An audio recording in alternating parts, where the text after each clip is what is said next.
Good afternoon sa inyong lahat. Sunduin natin si teacher. Meron tayong 45 ba? 44 meg.44 charge sa cellphone. Tapos dito sa pang-record natin kako. Tapos I'm assuming na full charge tayo sa sa battery ng e-bike. Kasi iniwan ko siya na nakasaksak. Tapos hindi lang sumisipa. Ganda talaga kapag kapag naka full charge nakasumipa. So pamag-isa. Yan. So up itong aso. Hunter ng pusa. The hunter ng pusa dogs. Saan na tayo? So yun, time check is 1:56. Good luck. Dapat nandun tayo by 2 p.m. 2 p.m. talaga. 4 minutes.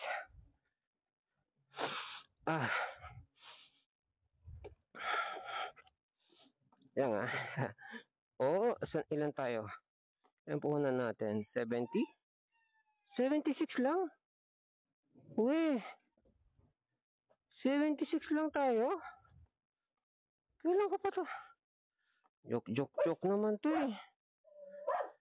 76 lang tayo?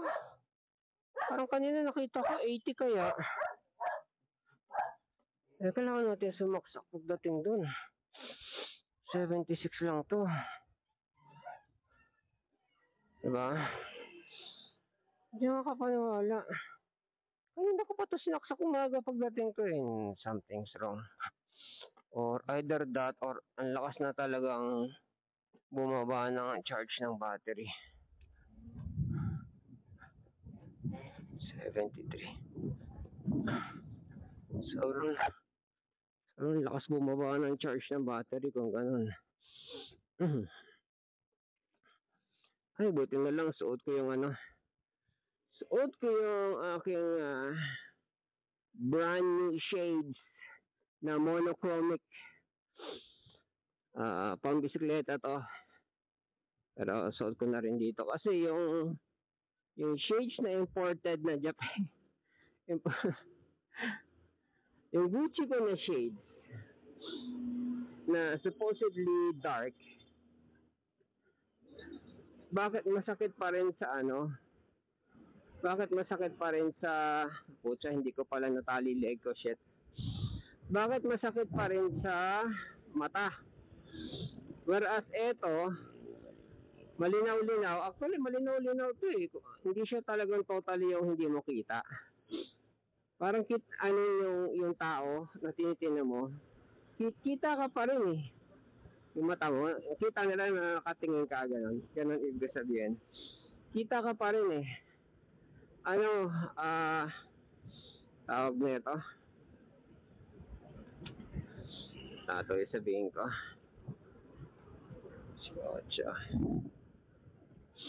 Kita ka pa rin.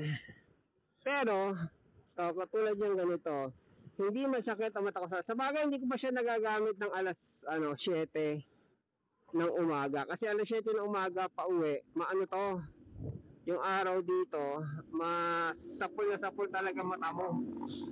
Ganun. Sapul mata mo nun. Malaman natin. Ay hindi, nagamit ko na pala kanina, nakabike ako. Nag-deliver ako kanina. Pasok pa rin. Bukas hindi na siya masakit sa mata, malinaw pa. Di ba panalo? Nagkatabi tayo Hindi nakatali leeg ko eh. Siya nga pala wala itong handbrake, wala rin park. For some reason, wala itong park. Pero by default meron tong park. Sabi ng pamangkin ko, baka daw nung nagpalit ng controller kasi nag-upgrade to ng controller, baka tinanggal. Meron kasing hassle sa sa sa park. Hassle nga ba yun? Sa may park o sa walang park? Kasi nung tinry ko siya, paano nga ba yun? May something kasi yung park and brake eh. Nung tinanggal ko siya, paano nga ba? Sa hangin, ibig sabihin ng hangin yung yung pepreno ka, tapos, yun, tama. Pepreno ka, tapos, yung, halimbawa, paahon ka dun sa gate mo, di ba? Di ba, manggagaling ka sa full stop, o ganyan, paahon ka sa gate mo, galing ka sa full stop.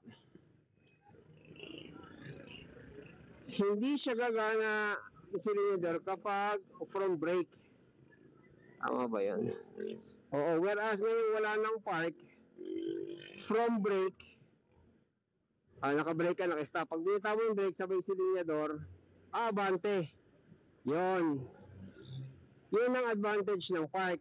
Ito naman ang disadvantage ng walang park. Ang disadvantage ng walang park, katulad kanina, nagtali ako ng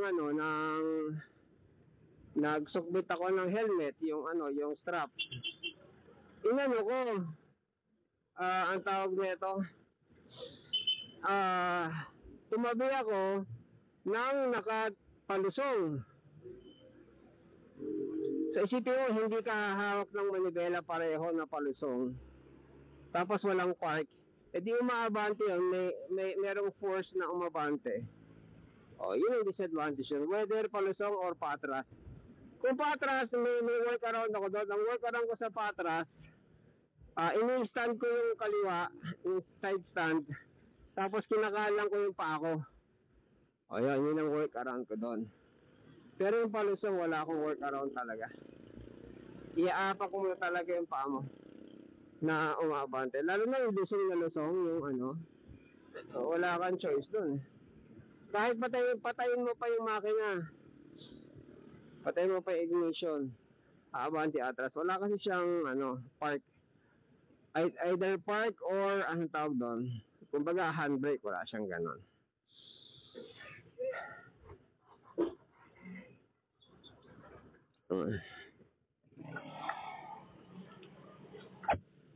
Diba? May time tuloy tayo mag-ayos ng shades.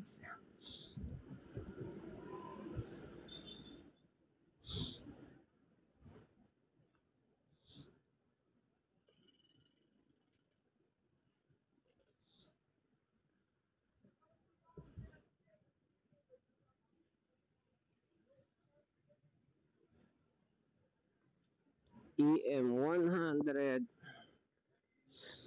Discard itong mga to Kayain natin. Paraan. Pagas. Kasi, yung daanan ng e-bike at bisikleta, dinaanan ng jeep. Hindi, ikot na lang kami.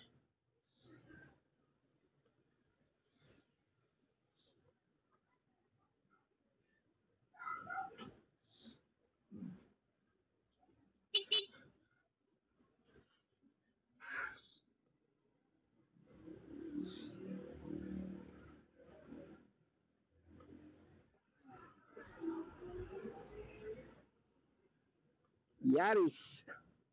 Yari.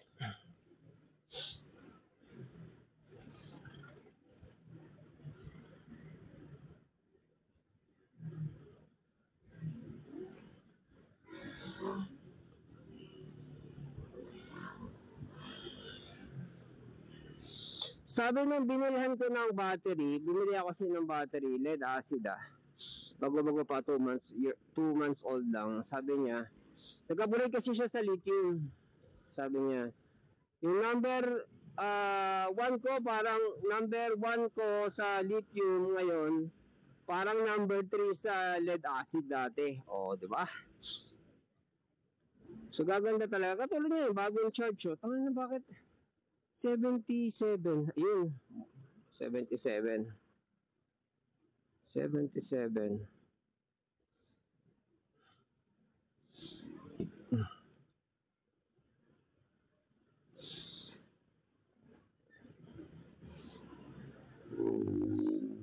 Assuming puhunan ko 78.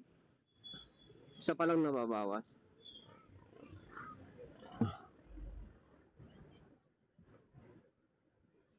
Lipat kaya tayo dito sa gilid.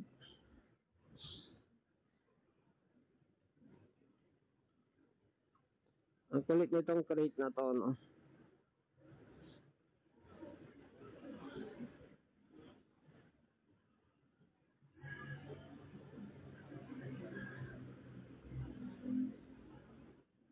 Wala tayong choice.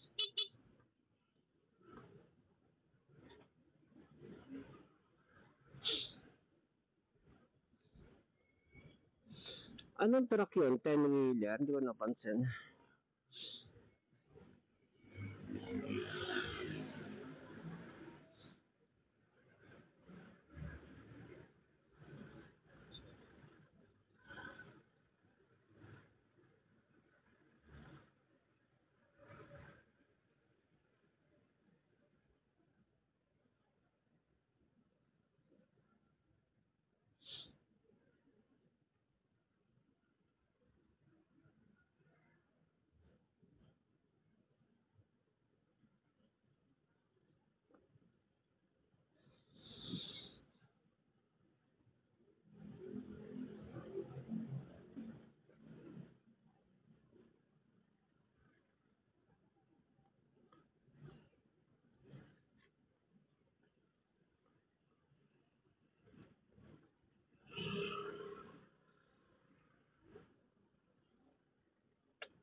Sarap ng walang limiter yung liko.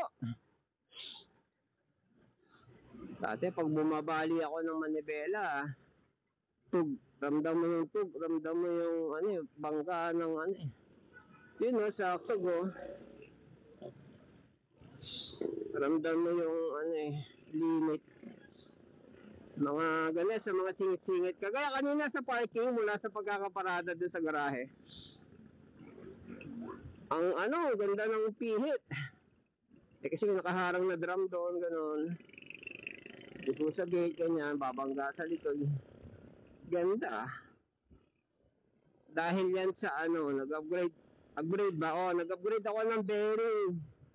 Sa manibela sa tipos. From bilog to pin. Pin yung pahaba na bearing. Umangat siya, kaya hindi na tumatama sa limiter. Pero andyan pa rin yung lock. So, good job. Lock ng manibela. Alright. Time check 2:07. Natin alam kung may nag-text kung si teacher yon o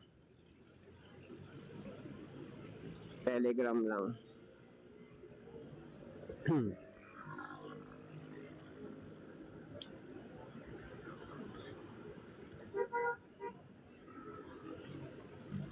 So yun, ang lakas ng sipa kapag bagong charge yung battery. So yun ang kagandahan kapag lithium. Hindi ko pala na-observe yun. Kasi ang observation ko dito sa lead acid, nagpa-fluctuate, meaning pag yan tulad yan binomba mo, bababa ng 75, ganyan. Tapos pag binitawan mo yung silinyador, babalik ng 76, di ba? Ganon. Ewan ko sa lithium. Kasi ang turo sa akin ng taga-NWO na lithium, sabi niya, sir, ang lithium, kapag nalobat ka talaga. Hindi ka gaya ng lead acid. Kapag nalobat ka, pwede pang umakyat, sabi niya ganon. So ito yung ibig sabihin. So, pros and cons ng lithium and lead acid. When it comes to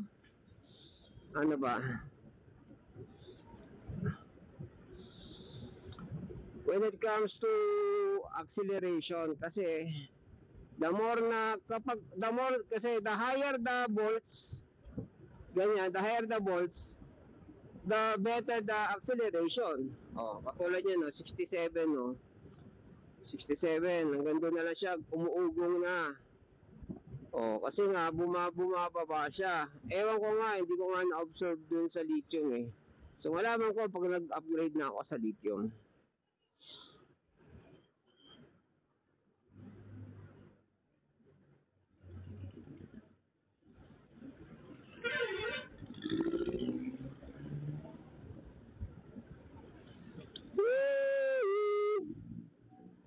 Diba? Ang galing niya. Buti na lang, di matulin. Kaya hindi ko sabihin.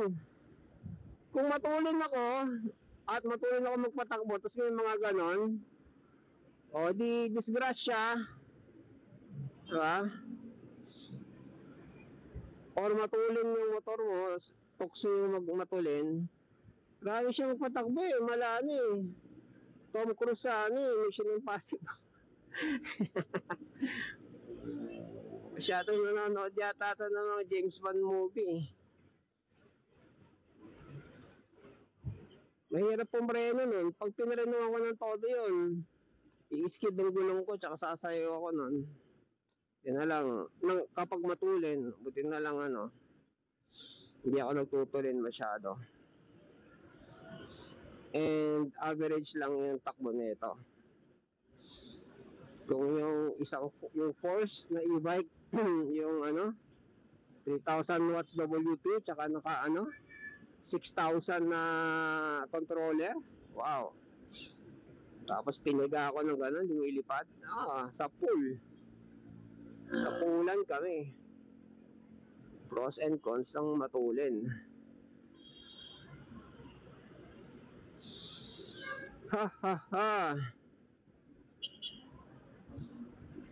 Kasi hindi naman ako, kapag yung kinat niya ako, kakat din ako sa kaliwa, hindi ako ganun. Pag kinat niya ako, peprenuhan ko lang siya. Ang pinakaano na lang yung aksidente, siguro depende na lang sa pagiging alisto ko Pero ang pinakaano na lang ng aksidente is yung nasa likod ko sasalpok sa akin. Kumbaga domino effect, kumbaga. Kasi kapag inilagan ko siya, nung gano'n, kumaliwa ako, nang walang pakundangan, sabihin, wala akong awareness sa kung may katabi ako, wala. Di sapol din ako sa kaliwa. Umiwas nga ako sa kanya, pero sumapol naman ako sa kaliwa. Kaya para sa akin, mas save yung preno kaysa sa iwas.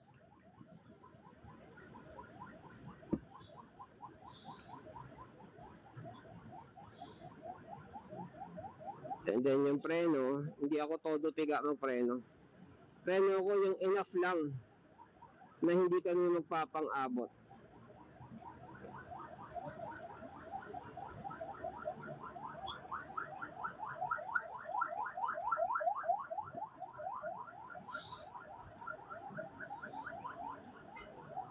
Ang saya na ko na yung na upgrade napalitan na yung upgrade na yung swelas ng boots ko. Kasi dating Japex. Sabing Japex na boots yan. Boots na swelas. Pedal lang ng bisikleta, nawarak na. Eto, supposedly matibay daw to. Oil resistant. From sapatero. We'll find out kung gaano katagal to magtatagal. Yan, tulad ng kakanan. Kailangan yung mga yung mga dinediretso, mag-give way sa mga kasi may U-turn nandun eh.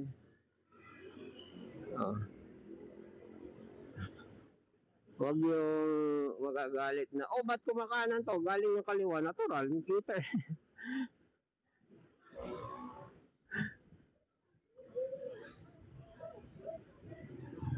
Uy, okay. Nasira pala tong signal light ko. Yung switch sa signal light. Paano ko ba naayos?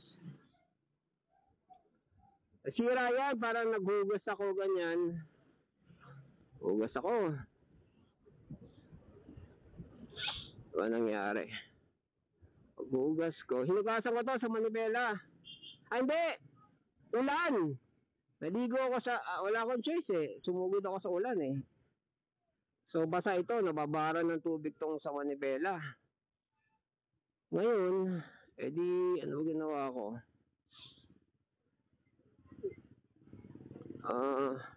Nilinis ko pa. Naglolo ko na eh, nilinis ko pa. Yan. Ang nilinis ko, hinugasan ko.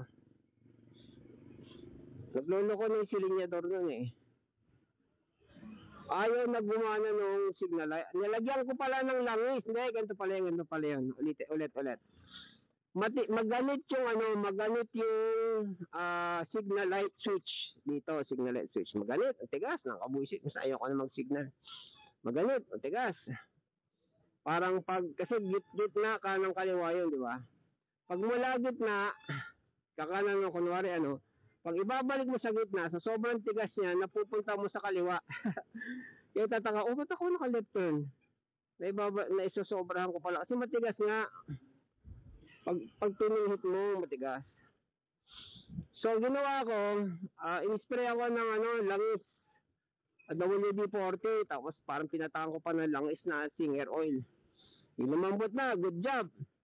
Naisip ko lang, sabi ko, bago ko gamitin, testingin ko kaya muna kung good pa rin, baka mamaya nag-short na to. Exactly, ayaw na gumana. Ayaw na gumana ng signal light. Maginhawa na, malambot na, pero ayaw na gumana.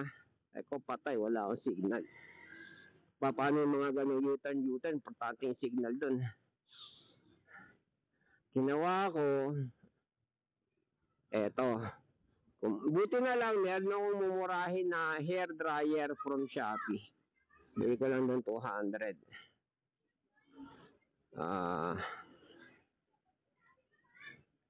Hair dryer ko.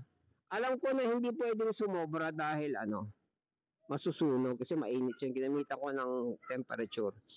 Tapos kinakapa ko kung mainit ganon. Kailangan yung kumbaga controlled lang.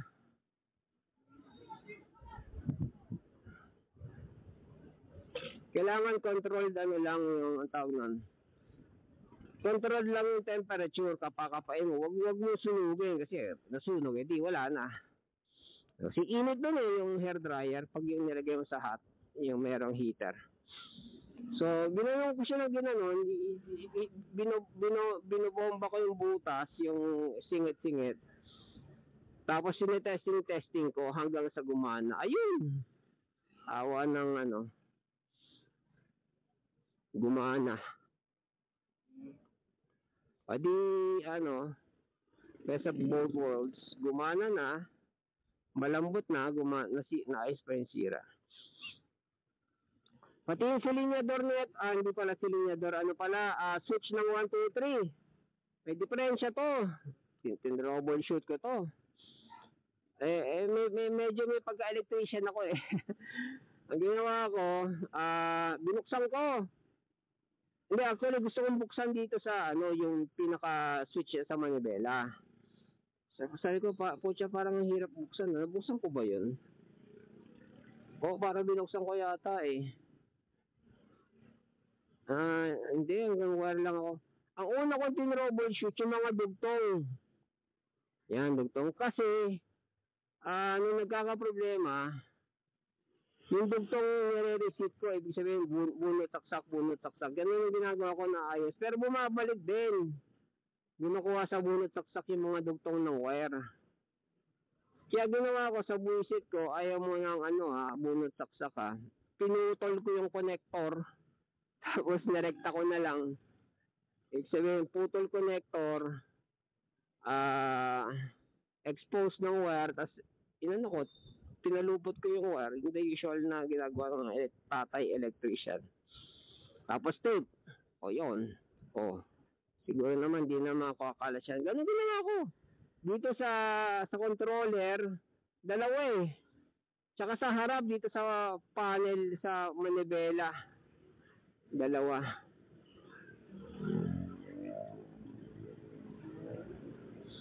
Naayos ko pareho. Dalawa yung may mga connector. Connector dito sa 1, 2, 3. Eh di simula na hindi na siya nagloko. Kung meron mang konting-konti lang na sumasablay, very rare na, parang 1 out of 9, 1 out of, hindi lang 1 out of 9. Kasi very rare siya sumablay. That is yung actual na switch na dito sa manibela. Yun. Eh ano naman siya, negligible na siya, kumbaga. Hindi kagaya ng dati na talaga po siya, gusto mo umahon, gusto mo umovertake, nasa ulo ka lang. O nasa dos ko lang. Wow! Ay, gumana, pinupukpok ko na nga yung switch dito eh. Ayaw. Yung switch kasi nito sa manibela, ng 1, 2, 3, yung speed yun ano siya, paikot. Hindi siya kagaya ng switch, hindi siya yung toggle. Paikot siya, papihit. Ganon. Kaya, depende talaga siya dun sa, sa contact ng switch, dun sa tanso. Eh di naayos, di ba? So hindi ko sinisi yung naulanan. Ang sinilip ko talaga yung gapang ng wire. Paano ko nalaman na na yun. Bunot saksak sa may tingin dito sa panel. Actually, nabanggit ko yung throttle kanina, nagloloko din yung throttle. Throttle yung silinyador yung pinipihit mo para umandar, tumulin, bumagal. Naglolokot yung throttle, as in yung throttle, yung sa panel, merong indicator. Eh, noong una, ang tingin ko sa kanya, ice cream eh. Ano to ice cream na to eh? Eh, yung pamangkin ko, mekaniko yun eh. Sabi niya, ay dito yan? Throttle yan. Sabi niya, ba't umiilaw kasi? Baka nag-lose yung wire, ganun. Kaya alam ko na gagawin ko, hinanap ko na lang yung throttle, ganyan. So, ganun din, hinanap ko siya dun sa, ginapang ko, hinanap ko. Pinagkakalas ko eh. Tapos tingin ko kung ano yung iilaw, ganyan. Hanggang nakita ko, ito yung connection ng throttle. O di, disconnect. Tapos, kabit, tapos umilaw. O, nag-lose nga. Wala magagawa, nakailang ipit na ako nun eh. So, ginawa ko talaga, putol, balat ng wire, taling electrician tatay, o pulupot, tape.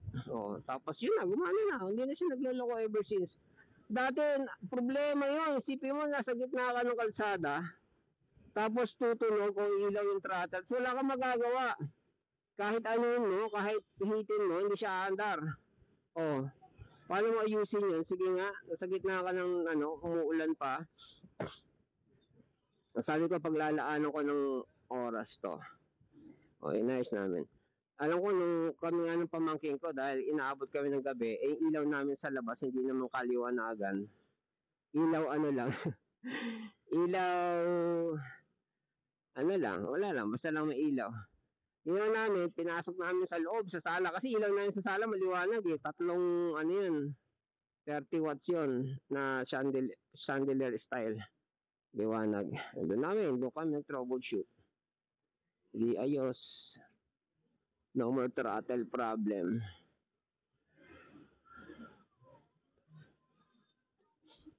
Okay, time check. 2:20. 2:20. Ano sa umalis kanina? 2:45 ba? Oras ba yan? 2:45. 1:50. 1:56 ba yan? Tingnan natin kung ilang minutes na yung natin.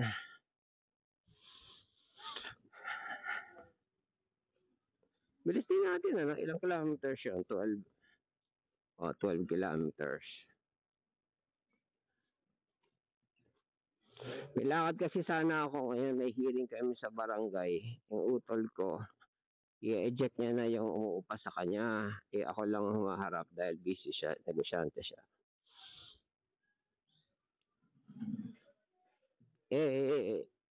Nag-schedule na kami nung ano ba tawag sa kanya, tenant. Sabay yung barangay chairman naman ang hindi available. Paano yun? Kaya reschedule kami bukas. Kaya kako yung pending yung canceled na sundo ko kay teacher today. Ayaw na nga niya, sabi niya okay lang kahit di ko nasunduin. Sabi ko, okay, sunduin na kita, cancel naman yung hearing. Ano nangyari?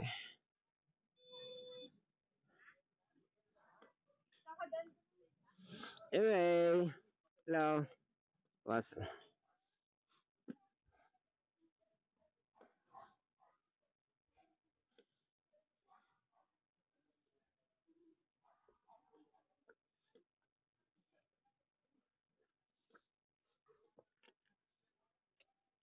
okay.